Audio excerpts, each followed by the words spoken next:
Good morning and welcome to Valley Views. I'm your host, Glenn Edison. We're certainly glad to have you today. And as always, you can see our interviews on BTC Fiber's YouTube page as well as BTC Fiber's Cable Channel 18. And we'd like to thank BTC Fiber for hosting our program as well as our sponsor, Needful Things General Store on Highway 127 just past the Bethel Church of Christ as you're going towards Pikeville. So go by and check them and see what they have. You might find something you need, or you might find something you don't need, but you just want to get it anyway. So go by and check them out.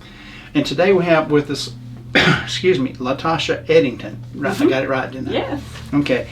And she's from Adoration Home Health and Hospice Services. So it's good to have you, Latasha. We appreciate you being with us. And basically, before we get into the interview, let's do a little background on maybe you and Adoration Health and kind of tell us what that is. Okay. Well, I've been in healthcare for probably about 20 years, kind of different roles and everything. But I've been in hospice for about going on 9 years. Oh, okay. So that's kind of my background. I kind of started out as a medical assistant and then just kept going to school. And so today I am still with hospice. Well, good.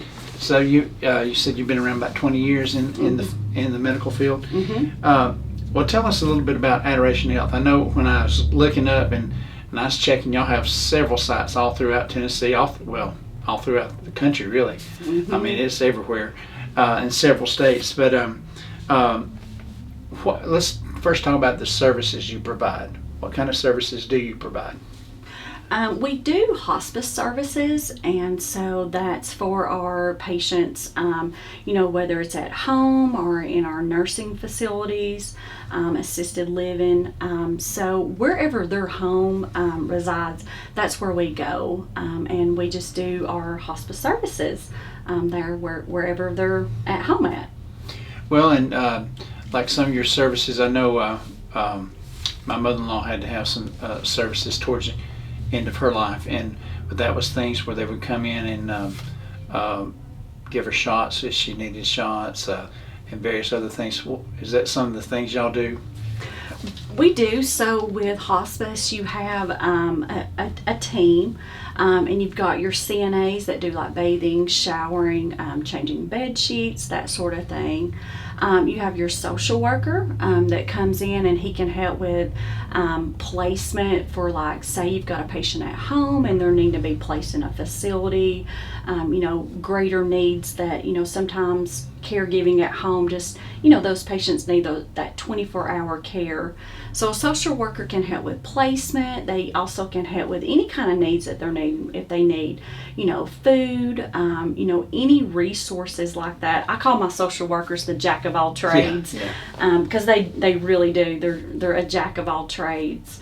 And then we do have chaplain services where, our chaplain comes in and they can sit with our patient, pray, read, just make sure spiritually that everything is ready. It's option. They don't have to, accept those, but it is an option if that's there. And then we have our LPNs, our nurses, and then our RNs also, that is going into the home and just overseeing that care, checking those patients from head to toe, breathing, listening to their vital signs. If something was going on, during that visit, we're able to, treat those symptoms and everything at home. That always helps those caregivers, if it's those situations where they cannot get out to the doctor, or they don't want to run to the hospital. Excuse me. Well, and I know a lot of people, of course, a lot of families, they want to do it on their own. They want to try to, because sometimes it might be a money issue for them sometimes. But I know y'all work with a lot of insurances and TennCare and other things, right? Mm-hmm, yeah. So hospice is a little bit different than home health. Home health, sometimes it just depends on the insurance, whether or not, that we can accept that or not. Hospice is a little bit different. It is a covered benefit that is covered by your insurance. If the need is there, we definitely will take care of that, as long as that criteria and everything, that they're appropriate for hospice. Well, I know really a lot of times hospice is really to make people more comfortable. in their latter days. Mm-hmm. And a lot of, like I said, I know a lot of people, they want, from a family perspective, they want to take care of their own, you know. Mm-hmm. But sometimes that gets to be too much. I don't want to call it a burden, but it becomes too much more than they can handle. Yeah. And that's where y'all come in. Yeah, absolutely. Caregiving is 24/7. So, you know, we're just an extended hand to, you know, to help the patient be comfortable, you know, that quality, you know, while they're here with us, you know, we want to make sure that they have the best that they have, and you know, to help you guys, the family. So it's just an extended hand to kind of relieve some pressure off of you guys too. Well, that's true, because a lot of times, I mean, if you were trying to do it yourself, I mean, y'all check on the patient, you make sure, you know, you check the blood pressure, check all the vitals, make sure they're taking their medicine, and then you do other things. You check them out to make sure they don't need to go to the hospital if something were to come up. I know my mother-in-law had a lot of UTIs, and that, I don't know why she kept having them, but she did, and it just, you know, it just one of those things. But of course, she didn't have hospice. She had a home health nurse come in. But now, does your service have to be prescribed by a doctor? Do they have to say they need hospice to come in, or or can the family that has the insurance come in and ask y'all to come in? How does that work? So you can actually kind of do it both ways. You know, we have a lot of families that just call us, and, you know, they'll say, hey, you know, my mom, I think something's going on with her, you know. So from that point, we would just take that information and we can do the work for you and, you know, obtain that, you know, doctor's order. So we do have to have a doctor's order stating, yes, I do feel that, you know, she could benefit from hospice, or that, you know, he is agreeing or she is agreeing that hospice is appropriate for that patient. So, you know, we can take a simple phone call and we can do the work for you. Well, that's nice to know. Yeah, so I guess that's one of those tricky questions. It's like a yes and a no. So yes, you can call in and we can take that information and we'll do the work for you, and, you know, and see if there's something that, you know, we can do to help. Well, good, because I know a lot of people, well, I won't say a lot, but it might be more than I think, that they're not sure what hospice does and what hospice is, and some may not even be aware of hospice, even though, I mean, it's advertised quite a bit around. I mean, it's around, and, you know, probably if they asked their doctors, they would probably... because I'm sure doctors sometimes will refer their patients and to y'all. And is there a time where, like, if you're checking on a patient, and say you went out to a patient today, and you found that they weren't right, something was wrong, do y'all call the doctors or emergency care, or do you have to tell the family, hey, we need to do this? This is something.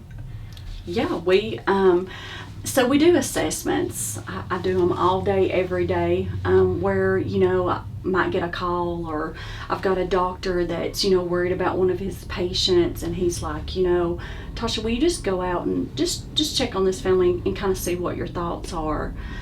You know, at that point, you know, with that assessment and everything, if we feel that patient is, you know, meets that criteria and everything, then yes, we'll go back to our providers and do all the work for you. And yeah, we get all the paperwork rolling and we go from there. We try to do admissions within 3 hours. So it's not a, you know, weeks. It don't take weeks, or it don't take days. You know, if the need's there and you know the help is wanted, we can do it same day. Well, that's good to know. Now, you talked about the area you cover. Give us an example of what all you cover. I know you carry Bledsoe, Sequatchie, Grundy, and Marion. I mean, you're everywhere. Van Buren. So all of those areas that you talked about, Bledsoe, Sequatchie, Marion, my Grundy, Tracy, and Van Buren. So we have offices everywhere, so we're all over the state of Tennessee. Right, because I noticed even some of the offices, like in Cleveland, still had the Bledsoe and Sequatchie and all that area as well. So I assume they were just bigger offices because they're in bigger cities. Yeah. Now, y'all have an office here in Dunlap, right?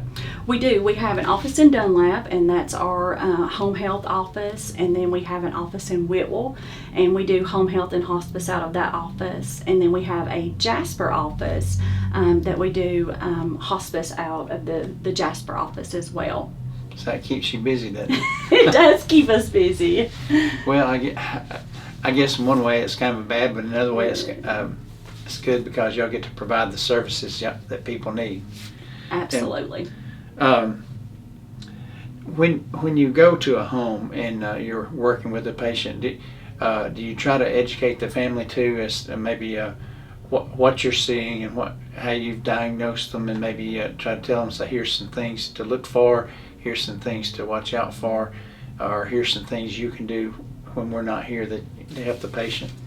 Yes, absolutely. I think the more that you can educate the family and the patient, I think the better off you are. And it kind of gives them a perspective of, what they're dealing with. Because, I would say 90% of the patients that I go out, or the family that I'm going to talk to for the very first time about hospice, this is a whole new world to them. Uh-huh. They've never had to take care of their mom or sister or, their daughter or granddaughter. So it's a lot to take in. So I think the more that you just educate and just let them know that, hey, we're here to help you. And, I think the better off that everybody is. Yeah. So absolutely. Because a lot of times people's health, they may be fine one day and the next day it's gone south quick. Mm-hmm. And that happens. Yeah. I'm sure you see that quite often. Every day. Every day. And and none of us wish our family members ill will or ill health, but that's just part of life. It happens. And it helps to know that we have somebody like you and your services that will help us and kind of have a shoulder to lean on from time to time. Yeah, absolutely. I mean, it's our pleasure. I mean, I have the best staff ever. They love what they do. We care about our patients, and that means everything. Well, that's good. I certainly. Well, how do people get in touch with you? How can they contact your office? So we've got, you can call any of our offices for sure. One of the offices that I work out of is our Jasper office. And if they were needing to get a hold of somebody, they can call that phone number directly. And that is 423-508-4316. And that goes, directly to me, and, we can kind of go from there. All right, or they can just look up any Adoration Health. Because when I looked it up, I thought, man, that's a lot of offices. Yeah, and they kind of, based on like where the patient lives, that's kind of how they decide where that patient would go to what office, because we want the one that is closest. Right. That way that staff can get there, really, really quick. Right, because like with, Sequatchie and Marion County, if you're in Whitwell, you might be closer to the Sequatchie County side than you would be to the Jasper office. Yeah. Of course, you have an office in Whitwell. Mm-hmm. So if you lived in northern Marion County, it depends on where they're located, who you would send. Yeah. Well, do y'all use a social media presence to get out any information or anything, or do y'all go to, for example, places like Valley Fest? Do y'all do festivals where you can tell people what your services are and let them know, or do y'all do that? Yeah. We try to be as much as involved in the community as much as possible. I'm a local girl, so I'm all about supporting local. But I know we have one coming up, Cornbread Festival. Yes. But we try to be as much as involved as we can, and especially in our local facilities too. Uh-huh. We try to make a presence there, and just let everybody know that we are here. And so I'm all about community engagement for sure. Well, that's good to know, because people they need to know that, and they need to find out. Because reason I called you, because I knew there's some people that just don't know about hospice care. They don't understand it. It's just because maybe they're just not aware of it, or they don't know what hospice care is. You know, and you're a service that you could help a lot of people, for those, especially those that are not knowledgeable of what you do. Absolutely. I appreciate you reaching out to us, because I agree. There's a lot of services that's out there, and people just don't know the resources. Right, and it could save them, instead of having to go out and actually pay for things. I mean, I'm not saying they don't pay for your services, but instead of having to pay for things that they might not have to pay for, like some things, then you might be able to provide. I mean, of course, you're still going to pay. They're going to pay for your service, but it would be something that y'all could do instead of them having to go out and individually buy things they would need. Well, and it's a paid benefit, hospice is, so it's paid for by your insurance. So a lot of times, you know, like equipment, you know, if a patient needs a hospital bed or pads or Depends or potty chairs, you know, all of those are included underneath that hospice benefit. So, you know, that can save some money too. Right. So I mean, absolutely. Because I know if you started pricing those individually, I know when I fractured my kneecap last May, and when I had to get a walker, and it was right around $100, a little over $100, and I never used it. I was able to hobble around, but you know, stuff like that, it's not cheap, you know, and by going through insurance and things that could help out on the cost. Absolutely, it adds up quick. I'm sure it does.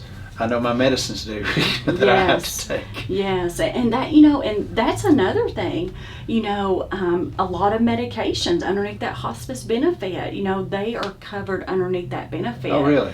So if, you know, you've got a patient that's spending, you know, $100 or $200 on medication, that's a way that, you know, you can save some money monthly as well.